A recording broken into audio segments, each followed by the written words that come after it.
नमस्कार, स्वागत है आप सभी का हमारे कार्यक्रम में। मैं हूं आपके साथ आपका अपना अभिजीत शर्मा। आज हम बात करेंगे आज संसद भवन में पेश हुए बजट की। वित्त मंत्री निर्मला सीतारमण ने आज बजट पेश किया।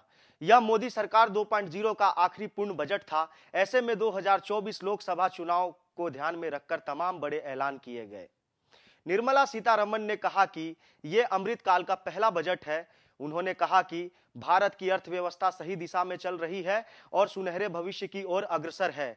निर्मला सीतारमण ने कहा, दुनिया ने भारतीय अर्थव्यवस्था को चमकता हुआ सितारा माना है। दुनिया में भारत का कद बढ़ा है। उधर पीएम मोदी ने भी कहा कि यह बजट विकसित भारत के विराट संकल्प को पूरा करने के लिए एक मजबूत नींव का निर्माण करेगा। यह बजट आज की आकांक्षी समाज, गांव, गरीब, किसान, मध्यम वर्ग सभी के सपनों को पूरा करेगा। निर्मला सीतारमण ने कहा कि 2014 से सरकार ने प्रयासों से सभी नागरिकों के जीवन में बेहतर गुणवत्ता और गरिमापूर्ण जीवन को सुनिश्चित किया है। प्रति व्यक्ति आय दुगुनी होकर 1.97 लाख रुपए हो गई है। इन 9 सालों में भारतीय अर्थव्यवस्था दुनिया में 5वीं सबसे बड़ी अर्थव्यवस्था के रूप में बढ़ी है। वित्त मंत्री निर्मला सीतारमण ने बजट भाषण में कहा कि अब 7 लाख रुपए तक की सालाना आय पर कोई टैक्स नहीं लगेगा। सीतारमण ने युवाओं के लिए प्रधानमंत्री कौशल विकास योजना 4.0 लॉन्च करने का भी ऐलान किया है।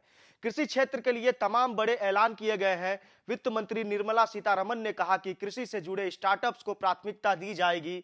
इसके लिए युवा उद्यमियों के द्वारा कृषि स्टार्टअप्स को प्रोत्साहित करने के लिए एग्रीकल्चर एक्सीलेंट रिफंड बनाया जाएगा। वित्त मंत्री ने बताया कि बजट की 7 प्राथमिकताएं हैं। उन्होंने कहा कि इस बार बजट के मुख्य 7 लक्ष्य हैं, जिन्हें सप्तऋषि भी कहा गया है। पहला है समावेशी विकास, दूसरा है वंचितों को वरीयता, तीसरा है बुनियादी ढांचे और निवेश, चौथा है क्षमता विस्तार, पांचवा है हरित विकास, छठा है युवा शक्ति और सातवां है वित्तीय क्षेत्र। बजट भाषण में निर्मला सीतारमण ने कहा कि वर्तमान वर्ष के लिए हमारी अर्थव्यवस्था की वृद्धि पर 7% रहने का अनुमान है। यह विश्व की सबसे बड़ी अर्थव्यवस्थाओं में से सबसे अधिक है। भारतीय अर्थव्यवस्था सही रास्ते पर है और उज्जवल भविष्य की ओर बढ़ रही है। उन्होंने कहा कि पीएम गरीब कल्याण अन्न योजना के तहत 2 लाख करोड़ रुपए केंद्र सरकार द्वारा वहन किया जाना है। अंत्योदय योजना के तहत गरीबों के लिए मुफ्त खाद्यान्न की आपूर्ति को 1 वर्ष के लिए बढ़ा दिया गया है। अगले वित्तीय वर्ष में 2.40 लाख करोड़ रुपए का प्रावधान किया गया है। अगले 1 साल तक मुफ्त अनाज योजना, इसके लिए 2 लाख करोड़ रुपए का बजट पेश किया गया है। पूंजी निवेश परिव्यय 33% से बढ़ाकर 10 लाख करोड़ रुपए किया जा रहा है, जो किस कल घरेलू उत्पाद का 3.3% होगा। महामारी से प्रभावित एमएसएमई को राहत दी जाएगी। 5G पर रिसर्च के लिए इंजीनियरिंग कॉलेज में बनेंगी 100 लैब। पहचान पत्र के तौर पर अब पैन को भी मान्यता मिल गई है। सीवर सफाई मशीनों को आधारित करेंगे। एआई के लिए सेंटर फॉर इंटेलिजेंस नगर निगम अपना बॉन्ड ला सकेंगे। पीएम आवास योजना का फंड 66% तक बढ़ाया जाएगा। अब हम जानते हैं कि किन किन को बजट में छूट मिली। आयकर स्लैब की संख्या को 5 कर दिया गया है। 0 से 3 लाख तक वार्षिक आय पर कोई कर नहीं लगेगा। 3 लाख से 6 लाख तक वार्षिक आय पर 5% का कर लगेगा। 6 लाख से 9 लाख तक वार्षिक आय पर 10% कर लगेगा। 9 लाख से 12 लाख तक वार्षिक आय पर 15% तक कर लगेगा। 12 लाख से 15 लाख तक वार्षिक आय पर 20% कर लगेगा। इसके अतिरिक्त जिसकी वार्षिक आय 15 लाख से ऊपर है, वो 30% कर के दायरे में रहेंगे।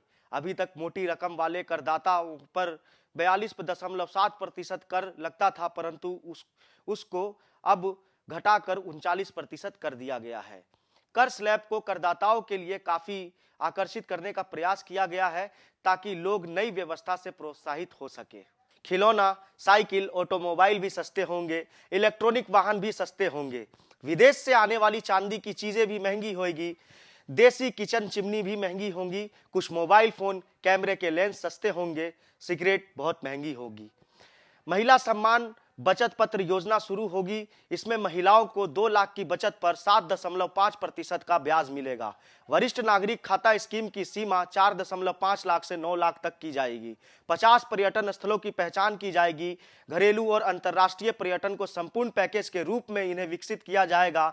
राज्यों को राजधानी में यूनिटी मॉल खोलने के लिए प्रोत्साहित किया जाएगा। इसके तहत 1 डिस्ट्रिक्ट 1 प्रोडक्ट और हैंडीक्राफ्ट आइटम कोष को बढ़ावा मिलेगा। तो इस तरह की तमाम खबरें देखने के लिए जुड़े रहे हमारे साथ। बहुत बहुत धन्यवाद।